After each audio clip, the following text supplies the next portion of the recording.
International University. He's also studied at University of Florida.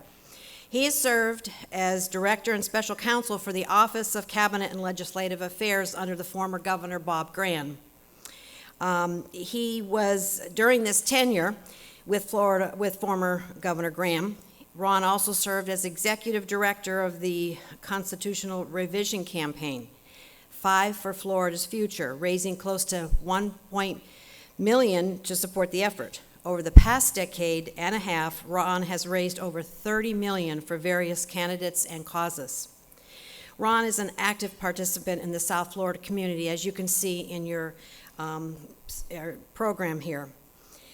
Ron is a founding member of Lawrence Kids, Inc., a 501c3 credited to fight childhood sexual abuse, Florida Senate appointee to the Board of Directors for the Council on the Social Status of Black Men and Boys, board member, Miami-Dade Domestic Violence Oversight Board member, Historic Capital Foundation, and the Florida Legislative Research Center and Museum. He was named Homeless Advocate of the Year in 1994, named National Advocate of the Year by Autism Society of America, and is a recipient of many awards.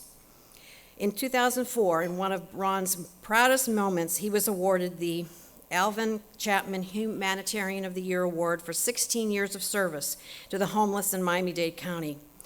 Finalist for the South Florida Business Journal's 2009 Key Partners Award in the Government Contracts Lobbying category. Last year, his firm, Ronald Book, celebrated its 25th anniversary. Further, it should be noted that of all of his accomplishments, Ron is most proud of his children, Lauren, Samantha, and Chase, and his grandson, Quentin. Joining today with Ron is his associate, Kelly Mallette. She has been lobbying with Ron Book for 12 years and currently serves as the firm's Senior Director of Government Affairs. She provides lobbying and advocacy services for numerous firms' clients, including not-for-profit organizations, professional associations, and multiple local governments. She has also been instrumental in the firm in securing funding for special projects and making various substantial changes which are now law in Florida. Kelly is known amongst the firm's clients for her superior communication skills, both verbal and written. It is not unusual for a client to see Kelly's writings end up on several documents like veto messages, speeches, and substantive legislation. I have personally known Kelly for many years, as she is a good friend of my niece and has spent many sleepovers at my in-laws. Kelly's entry into Tallahassee politics began at the early age of 19, when she worked as an intern to one of Florida's most recognized lobbyists. She later served as senior policy advisor to the mayor of Miami.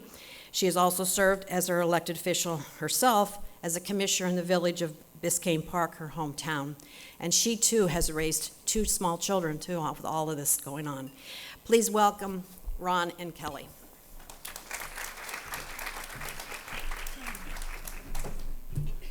Good morning, everybody. I guess it's the afternoon. I try to squeeze extra hours out of every day, so to me it's still morning time. Good morning. Good morning. It's great to be here. You know, I can credit Jane for starting the crying, and Kathy just brought them back after I wiped them away. You know, I walked in. I've known Russell Silverman for longer than either of us would care to admit. He had black hair when we first met. I had fully dark hair and no wrinkles. We go back to my first private sector job when I left the governor's office in 1982. He was a client at the Sparber-Shevin law firm, and when he called me about getting involved in this latest effort with you all, I looked at the phone slip first. I said, Russell Silverman? Is that really possible? A new endeavor? And he came to meet with me, and I now understand why he has made the generous move to leave a comfortable retired life after such a successful business career to rejoin really the not-for-profit world in making a difference. Jane, I still remember that newscast with you and Stacy and I think Debbie Strochek and a couple of others. I couldn't help but work to track you all down to say, I can help. I'm not sure that I realized how deep help I needed to go when I made that phone call. But when you sit in the back of a room like this and you listen to what that pro bono effort has meant to so many people, not just the people in the room, but the people all over the state of Florida who have been recipients of those $4+ million of grants that you have been enabled to hand out for research and service to take care of people that none of us will ever know. I need not tell you that there's really nothing more important than giving without the knowledge or the identity of those who you are helping. Not much of a better message of giving, as my parents would say, than those at which you don't get that pat on the back. You just get the satisfaction of knowing. And Kathy, who I met through my representation of the South Broward Hospital District, I'm not sure there could have been a more compassionate, caring, and giving member of that hospital district board during her tenure.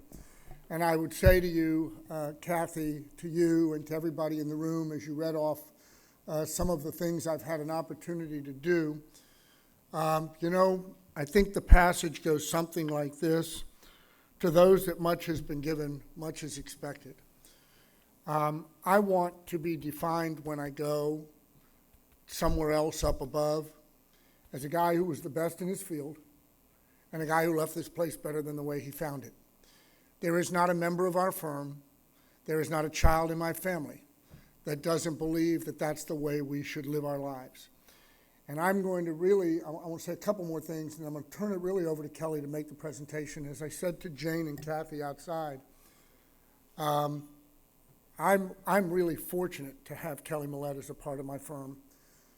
She started right about the time we were in the middle or finishing the license plate, Jane. But in Tallahassee, we live in a man's world, ladies. We just do. I don't recognize it as a man's world, but it is. There is nobody in the Capitol that is more well-respected, yet not as fully recognized. There is nobody in the Capitol that works any harder or is more effective than the woman you're going to hear from, and that's Kelly Mallette. But I want to go back to the charity stuff for just a minute. You talked about my children, and you talked about, Kathy, the effort of serving as chairman and founding member of the Lawrence Kids Foundation. I'm not doing my job in my world of advocacy if before this presentation I don't take 1 minute and say the following. My oldest daughter is 30 years old. She was a sexual abuse victim from the time she was 11 until she almost turned 17. From the day that she disclosed her abuse, we began working to make change in Florida. Today, her foundation, Lawrence Kids, Teal is, I say this in all my speeches about what we do. Teal is to childhood sexual abuse as pink is to breast cancer. I use it as my example. She uses it as her example as an identity color. We began changing laws. Her foundation today started as a local foundation, much the way Jane, the Breast Cancer Coalition, started as local and then became statewide. We've become not just a national foundation, but an international foundation. We have not only changed laws once a year, this will be the 6th year. My daughter, during National Child Abuse Awareness Month and National Sexual Assault Awareness Month, which is April, begins a walk mid-March. It starts in Key West, Florida. She walks 1,500 miles every year, starting in Key West, crisscrosses the state, ending on the steps of the state capitol 42 days later. 42 days, she used to do it under over 39 days, because when we started the foundation, formalized in 2007, the Justice Department told us there were 39 million survivors of childhood sexual abuse in America. Our bracelets now say 42 million. We do it over 42 days now in recognition of those 42 million survivors of child sexual abuse, growing exponentially every day. 1 in 3 girls, 1 in 5 boys will be sexually abused before they turn 18. 1 in 5 children who put their fingers on a keyboard like the one in front of me will be solicited for some type of improper sexual activity before they turn 18. Ladies and gentlemen, 90% of the individuals who suffer from a developmental delay will be abused in their lifetimes. We simply must reverse that statistic. She walks 1,500 miles every year from Key West to Tallahassee. This will be the 6th time. She walks through our communities. Name of the foundation is lawrencekids.org. Much like we have a license plate here, we have a license plate called Lawrence Kids Hope and Healing license plate. Got a heart on it, not the Florida Heart Foundation heart. It's the Ramiro Brito heart. Wouldn't ask you to switch license plates. We're committed to breast cancer here. We work every day. And lastly, I will say, those of you who have nothing to do, on March the 10th at 6:30 at the Bal Harbor shops at 6:30, there's a Books and Books. Boy, I am shameless, Russell. She wrote a book 3 years ago called It's Okay to Tell, made a bundle of bestseller lists. She has now written a children's picture book called Lawrence Kingdom. It releases March the 9th nationwide. On March the 7th, a week from today, we will be in New York City. There are 19 billboards up all over New York City advertising her book reading to children and her book signing, which will take place at 2:30 at the Bloomingdale's flagship store on Lexington and 59th in New York City. She will come back here and do a book signing at Books and Books on Tuesday, March the 10th at 6:30. Anybody that has nothing to do and wants to come and spend a half an hour with my daughter, please come to Books and Books at the Bal Harbor shops.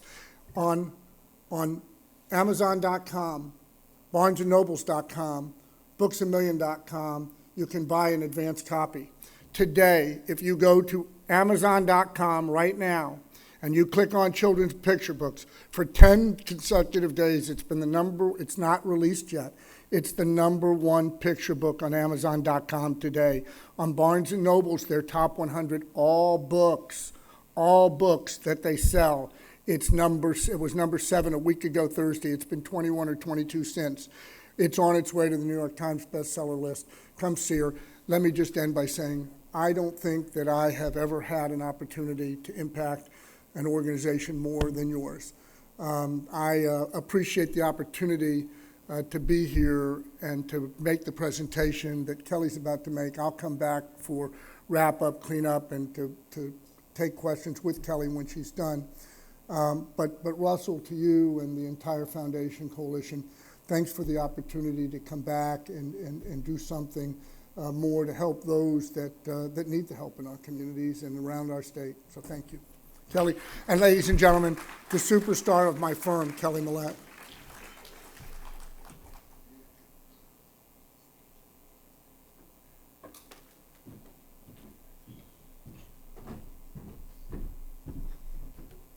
Thank you very much. I'm tall. I probably could have just jumped on the stage. But anyway, Ron Book is a tough act to follow. Before I start talking a little about advocacy today, I want to just take a moment and stipulate that everybody in this room here is, I bet you're all pretty smart, pretty well-read, pretty intelligent. You're obviously involved. You're here. You've got things you believe in, things you're passionate about. But I hope as we go through this, we're able to learn something together. And I also thought I'd start with a little inspiration. And it's a quote by Thomas Jefferson. He says, "We are not a government of the majority. Rather, we are a government of the majority who participate in the process." And isn't that true? Isn't that true in all our elections? Let's see, I'm not. Okay. All right, so I figured we would get started by learning a little about the landscape here in Florida. Florida got a big Christmas gift on December 23rd. The U.S. Census Bureau put out a press release that said we had finally overtaken New York as the 3rd most populous state in the nation, and with 19.8 billion people. So Florida, 3rd most populous state, following California and Texas. And now we're going to take a little moment to do something that we know in our office as the quiz. I can say that I learned this trick from Ron. Ron is famous for the quiz in the office, and so we'll do a little quiz. Now, this is sort of to get you involved.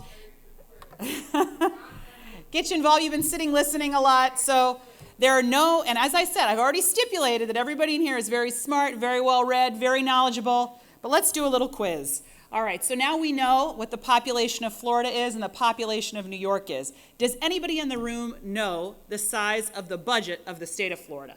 Or would anyone like to guess?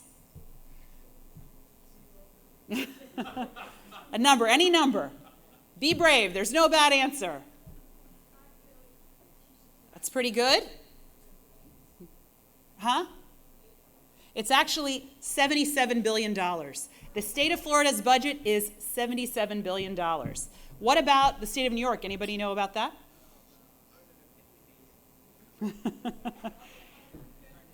How much?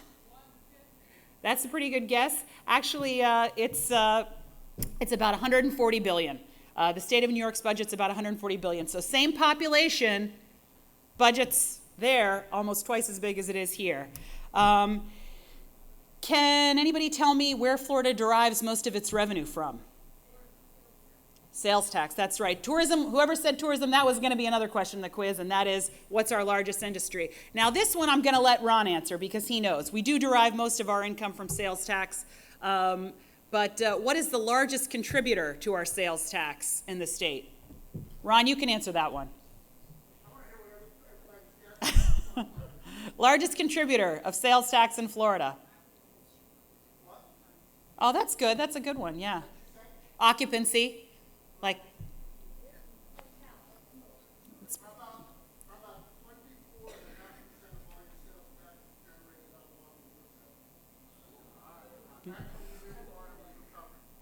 And that's not simply on sales also, that's service. The whole industry generates about 25% of sales tax. Okay. Now, other than the governor of the state of Florida, I think you probably all know who that is. Can anybody name another member of the Florida cabinet? Okay, other than Pam Bondi. I know everybody knows who Pam Bondi is. Atwater, very good. All right. Anybody name? There's one more. Putnam, very good. That's our. So anyway, that's just a few little warm up to sort of get us thinking about Florida, thinking about what's important here. And you know, when you start any advocacy effort, any lobbying effort, any government relations effort, the most important thing is who you know. So we talked a little about what we need, what the state's like, who do we need to know. That's Florida's cabinet. You have named all of them. Florida has a fully Republican cabinet. That means every member is a Republican. So Florida, as you will learn through my comments, is a strongly Republican state. The Florida Senate, that is our Senate president. His name is Senator Andy Gardner. He's from Orlando.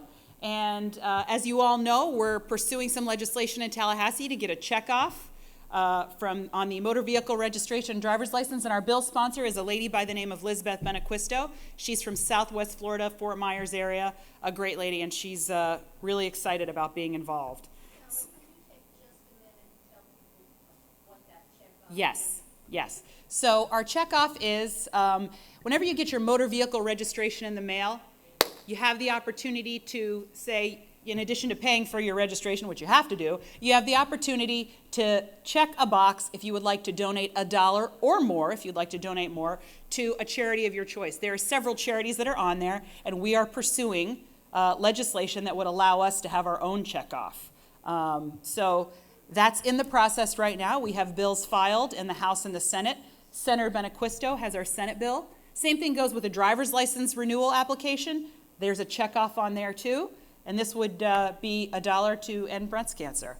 And our Senate bill number is Senate Bill 676, and our House bill number is House Bill 621.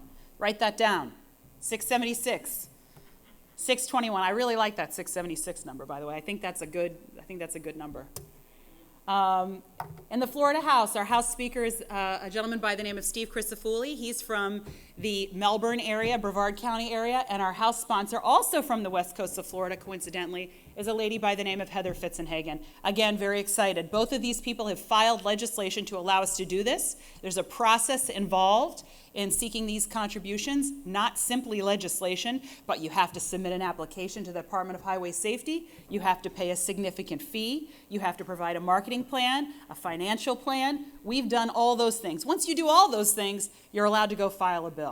And several years ago, there was a moratorium on any new checkoffs, and that moratorium is recently lifted, and now we're in that process.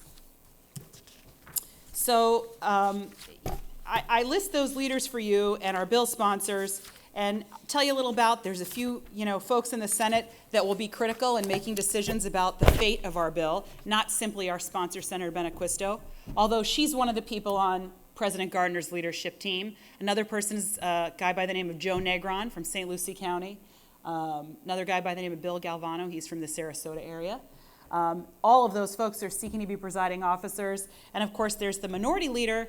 Her name is Arthenia Joyner. And the minority leader designate is a hometown person that I think many of you might know. His name is Oscar Brainin. So he's the minority leader designate, scheduled to be minority leader in 2 years. And then who in here, and this is, I'm going back to the quiz, who in here knows who your local House and Senate member is? Anybody else? Well, I'm going to tell you, I think the legislature is kind of the best kept secret. Whenever I talk to groups, whenever I talk to anyone, and I'm a very involved person, I would say my parents are very involved people. A lot of people don't know who their state legislator is. And that's because you know who your members of Congress are, right? You know who your U.S. senators are, but many people don't know who their House and Senate members are. But if you go to myfloridahouse.com, you can punch in your address and you can find out who your legislators are. And you should do that. You should do that. You should find out who is my legislator. That's sort of step one in moving our effort forward. So you wrote down Senate Bill 676, House Bill 621, and now you're going to write down myfloridahouse.gov, and you're going to go in there and you're going to punch in your address and you're going to find out who your members are. House leadership team, Speaker Crisafulli, I showed you his nice picture before. His leadership team includes a gentleman by the name of Rich Workman, also out of Brevard, Richard Corcoran, who's out of Pasco County. Another person on his leadership team is a gentleman, a local guy by the name of Jose Oliva from the Hialeah, Miami Lakes area. He's a future presiding officer. And of course, again, your local member. Go in there, myfloridahouse.gov.com, and look up your member, put in your address, and keep that handy. All right, so now we kind of have an idea who we need to know. So what do we need to know? How can you, and I mean, Ron and I are going to be up there, we're going to be working the issue, but how can you help us? What do you need to know about where we are, when, important dates, things that are going to happen?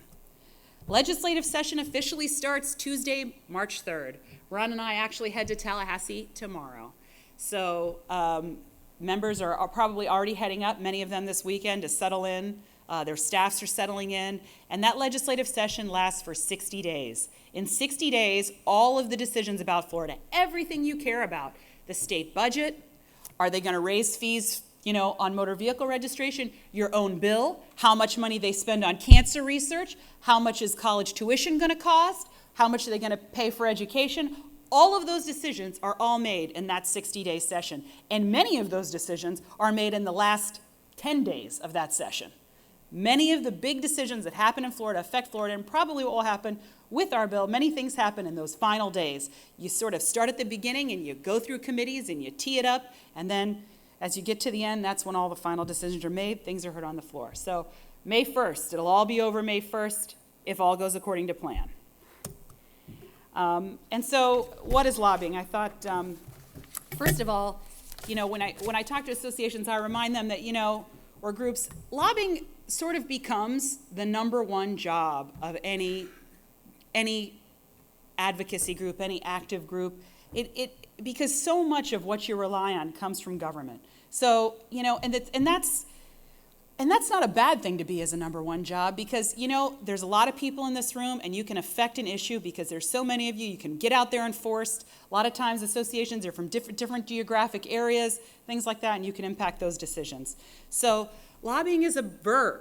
And when we talk about lobbying, we're talking about, doing what we need to do to affect a specific issue. In this case, you're going to be lobbying, like we are, on Senate Bill 676 and House Bill 621. Those are the things you're lobbying, right? You directly want to impact that legislation because you want to make sure it passes, and so do we. Advocacy is really more of a noun. That's a process of supporting a cause. And so to give you an example, as a group, you're advocating right? For more funds for breast cancer research, for more funds for breast cancer education, for breast cancer awareness, things. That's your advocacy role. But this year you have a special lobbying role. And just to give you an idea, lobbying is really not that new. 1792, 300 years after Columbus discovered the New World, William Hull was one of the country's first lobbyists.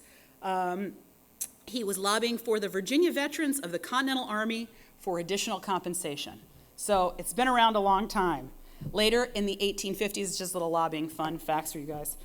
In the 1850s, gunmaker Samuel Colt hires a group of lobbyists to go out in an effort to extend a patent on one of his pistols, goes out and hires lobbyists and has them give out his pistols as gifts to lawmakers, including to one lawmaker's 12-year-old son.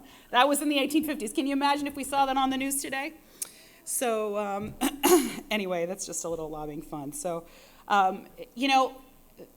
lobbying's important, and you're important to that cause. Relevance, political influence, relationships, that's you. That's who I've described, right? Particularly when it comes to this issue. Then there's a couple different kinds of advocacy. Direct is where you make the case, and grassroots is when you encourage others to make the case. You're going to do both.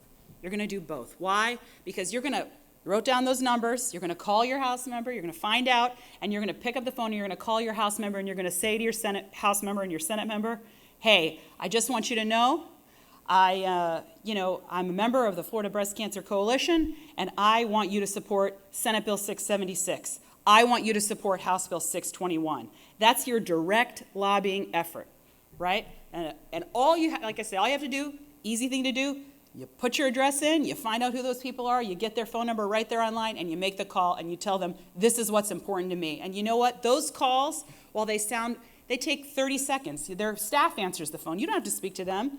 Call and you speak to their staff. It takes a minute, 2 minutes, 3 minutes, and you know what? It makes a huge impact because they say, wow, someone from my district has called me to tell me this is important. It must be important. That makes more of a difference than me going to their office, than Ron going to their office. You know, it really matters to a member when they hear from a constituent. Nothing's more important than hearing from constituents. Grassroots is where you encourage others to make the case, and you're going to do that too. You're going to call your friends. You're going to tell your family members, hey, maybe you live in Dade County and you've got a family member that lives in Hillsborough County. Call your family member in Hillsborough County. You're going to say, hey, do me a favor. Look up your address. Look up your phone number. Call this person. Tell them these are the bills you support. Tell them that we want to see that passed. Tell them we need more funds for breast cancer research. We spend, tell them about your involvement. This is what we do. This is where this money goes. Get your friends involved. That's grassroots. You're going to encourage others to do the lobbying as well. And then this is how you get it done. And this is really just to say, as an organization, you have the opportunity to grow what you do in government affairs and government relations and advocacy and lobbying. Tell your story to people. And, talk to your legislator. Go visit your legislator. Hey, what did you do? How much did you spend on cancer research this year? You'd be surprised to what you find out by that. So tell your story. You've got a lot of people who are here and who are involved. That makes a difference. And your organization has a lot of community support. I'm sure you all have an email list. Get out your email list. Send an email to all your friends. Put something on Facebook. Hey, I care about Senate Bill 676 and House Bill 621. That's a checkoff that you can do on your motor vehicle registration to give $1 to breast cancer research. Call your member. Tell them you want to see that happen. That's how you get something done. That's how you advocate for your organization. That's how you lobby for your organization. And then, of course, as an organization, there are so many things you can do. You can send newsletters. You can write a letter to the editor, to your local newspaper. And then, of course, share the results with the people in this room. Share the results with the people that you're involved with. Tell them what's happening. So, and that's how you get it done. And then I'm going to end with something that this is not mine. I also stole this from Ron. But I'm going to end with it anyway because I think it's important to tell everybody. And that is, don't be afraid to use the A word. And that's ask. You'd be surprised what you can get if you simply ask. Ask your House member. Ask your Senate member. Hey, will you support this? This is important to me. This is where our money goes. This is how it's making a difference in people's lives. You know, these are the things we do. Come out, come see us, come learn. And that is how we undertake a lobbying effort. Thank you.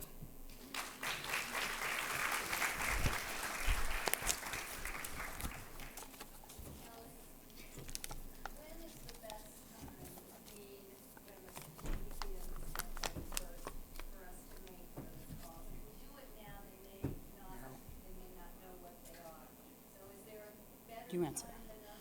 Ron's going to get the questions. He's going to. We're both going to do them because we don't always agree, and that's what makes us good at what we do, because we don't always agree and we don't tell people what they want to hear. We tell them what they need to hear.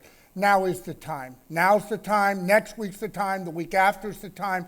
This is an issue that's sustained. It's a feel-good issue that doesn't really cause political problems for them. You win by reminding people there's an issue out there. You win by keeping it on their mind. When you repent, don't be a nuisance. Don't be, but if you've talked to somebody this week, wait a couple of weeks, call them again. Call them in. Remind them if they want information and they can't find your lobbyist, call you. You're their constituent. Call. And I want to go back, actually. Kelly gave, see, there's a difference. She is a filter. I don't have a filter. She used the A word. She gave me credit for it. What she left out was the second part of it before she told you what the A word is. I say it's the A word, and it's not followed by two little scribbles, meaning two S's. It's followed by a single S and a single K. And if you don't use the ask word, you won't win. You don't win. We don't leave without saying, not just a message, but can you help us? Will you help us? Will you make a difference? Don't be afraid to ask. Be kind, be gentle. Staff are as important as the elected officials. Be kind, be gentle, be polite. But be direct. It's important to you, and it's important to the community. Talk about the facts that you've heard today, the millions of dollars that have been raised voluntarily without tax support. This is a voluntary contribution that allows people who care about the interest of supporting breast cancer research and the programs that you implement. It gives them that voluntary opportunity while spreading the message about what's important for health, safety, and welfare of the population. Because let's just face it, there are three provisions of the Constitution of the state of Florida and the United States of America that are supposed to be the most prevalent thing that government does for you, the people. Health, safety, welfare. This voluntary effort is about health, it's about safety, and it is about your welfare. Questions? We'll take whatever you got. Yes, ma'am. One quick question. You stated that what's that billion what percentage of that $1 is actually used for research, and who determines who gets that money? Russell Silverman, do you want to that's you a want to good do it? question. I got an easy answer for that. All of it. There you go. All of it. You do. Your organization does. It stays by and large here, and you use an intelligence group of people that help provide input on how those grants get awarded. Now, Russell, you want to add something to it, please do, but that is the short, direct answer. That's exactly right. The marketing plan was just that. We build on what we've done with the license plate. The money from the license plate goes for research and education. The money from this does too. And that's the marketing plan that we submitted. So we don't take anything out for administration or development, which is critical. So it's 100 cents on the dollar. That's the proposal that we made. And as to who gives out the money, there's a committee, scientific research committee that we have. It's made up of researchers, doctors, and advocates who've gone through Project LEAD or gone through other education programs that are similar to Project LEAD, so they know about breast science. And they determine from the proposals that we receive, the $1 million that we just gave out recently, we had 13 proposals. 5 of them received $200,000 grants, 2 to the University of Miami, 2 to the University of Florida, 1 to Moffitt Cancer Center. And that's the process we go through. It's a peer review process, And you can be engaged in that if you have the knowledge of breast health, breast science. Please volunteer, be on that committee. And if it's not that committee, it's the advocacy committee that, in fact, makes those telephone calls that Ron was talking about and Kelly was talking about, to do the ask, to communicate with the legislatures in Florida or in Washington, depending upon the issue. It's critical that those who are interested become part of that effort, receive the action alert, emails, but we spend the money the way that can best be spent, and that is on research and education. Let me add one thing to a couple of points actually to it. This is what I call found money to make a difference. You're raising these dollars not just from you, but from the millions of people who get their vehicle registration renewal notices and there's driver license renewals each and every year. My daughter's foundation did things in the reverse. We didn't start with a plate. We started with the voluntary program. I can just tell you, in the 4 or 5 years we've been doing it, we're hundreds and hundreds of thousands of dollars later. Virtually all of it, 90+%, plowed right back into direct awareness education in our world is how you prevent childhood sexual abuse. 95% is preventable with education awareness, fact. So we plow it back in. 7.7 million pieces of direct mail, educational mail goes out every year based on what we raise out of the voluntary program. So if you question whether it brings in hundreds and hundreds of thousands of dollars, which will make a difference. That goes back into those research grants from people who you will likely never be able to touch with the message of breast cancer research. So that's why it's a big deal, and that's why it's important. You've got a constituency. You know, I'll use the young lady in the back who I just met for the first time. I had not met the executive director of Susan G. Komen before just 15 minutes ago. She said she was the new director. I asked her how long she'd been here. She'd said 2 years. I said that's no longer new, but if it works, it works. But nobody's done a better job nationwide about raising awareness of what makes people check out their chest. Nobody has moved the needle that I know of on any interest issue nationwide better. And I don't care whether you talk about American lung, American cancer, autism, it matters not, ALS, all of the national health-related identity organizations that make a difference. Miami Project to Cure Paralysis, Christopher Reeve Foundation, and Brain and Spinal Cord Injury Research World, which I'm also involved, nobody's done what they've done. What you're doing with this, what this piece does, is puts another tool in the breast cancer research prevention toolbox, is what I call it. We use the term with our foundation on a regular basis, toolbox. You want tools in the toolbox that allow you to help move the needle.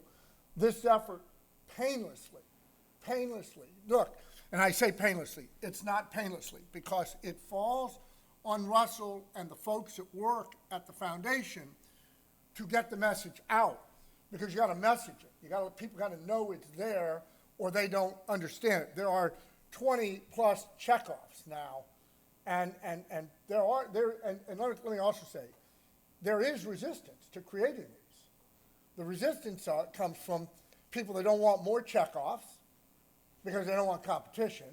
There are people who don't want it because the form is crowded. It's not people that say, oh, I don't want it because I want more breast cancer, but you've got natural built-in adversaries out there just because of it. So when we say we encourage you to call lawmakers, we do because we think it's got value. We do not, let me be clear, we represent a lot of people. We do not recommend to most of the people we represent to call about an issue because the message gets confused. This is feel good. It's mom and pop and apple pie. But if it's not on their minds, they forget about it. There are one thing Kelly didn't put in, and and she did a masterful job. Think about the following. Lawmakers, that's why I said I would do cleanup, just a little couple of pieces. 3,000 plus bills will be considered. There will be thousands and thousands of amendments. If you're lucky enough to serve on a budget committee, you're dealing with thousands of more issues that go into that $77.2 billion budget Kelly mentioned. Blinders, what matters to my constituents that I can vote on because I got all these things that affect everybody else around Florida. 20 billion people live in our state. Oh my God, what am I going to do? 20 million people live in our state. What am I going to do? I got to put blinders on. Somebody in my community called me.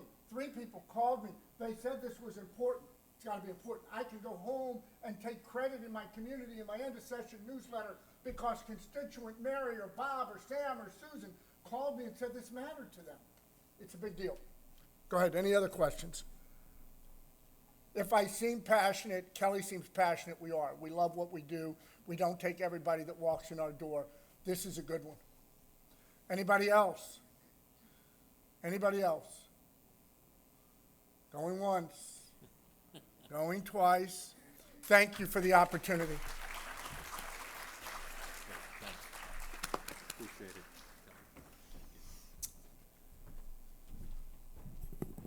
We're going back to work. They want to give us the opportunity to ask 14 million people who have automobiles and a similar number who have driver's license to make a voluntary checkoff. That's how big the pool is that we can access. So it's really critical. I've mentioned the Advocacy Committee. If you're interested in helping us, we sure would appreciate your letting us know. You can become part of the Action Alert Network. You can help us with legislation that we support, not just this year, but in years to come. It's critical. It's critical in all kinds of issues. It's why now oral chemotherapy is reimbursed at the same rate that IV chemotherapy is reimbursed, instead of 2 years ago when you had to pay thousands and thousands of dollars in deductibles, because it wasn't the same. It's all through advocacy. I want to remind you, right before we do our raffle, that there are great prizes, including 4 Disney passes. So please, you want to buy last-minute tickets, that's great. Also, you have evaluation forms. Please fill them out. It tells us what you think about, what you thought about the conference. It gives us guidance about what we do in the future and the kinds of speakers that you want and topics. So please take the time. It only takes a few minutes to fill those out and return them to the staff wearing pink T-shirts. So that's important. Kathy, are you headed my way? Because I can't draw raffle tickets until somebody brings them up, and then you don't want me to draw them because they go in a cluster. And I'd love those Disney tickets. If no one gets them, I get them? Is that the way it goes? Huh? We have 6 gift baskets, we have a few books, and the big prizes are at the bottom. So we start at the top, we'll do the baskets first. We're going to do the gift baskets first. Any last minute? Okay. Wait a minute. Let's see.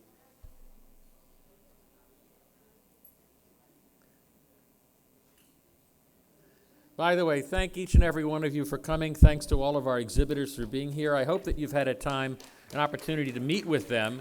They are critical to working together in our community. We're delighted they were here, and we look forward to working with them as we go through the year. It's really important. Okay, when do I get the all clear from somebody back there?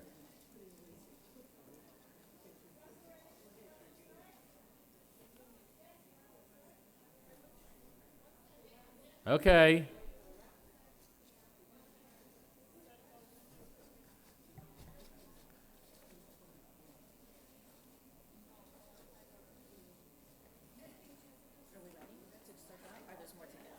Jessica's got to give me the all clear. Okay.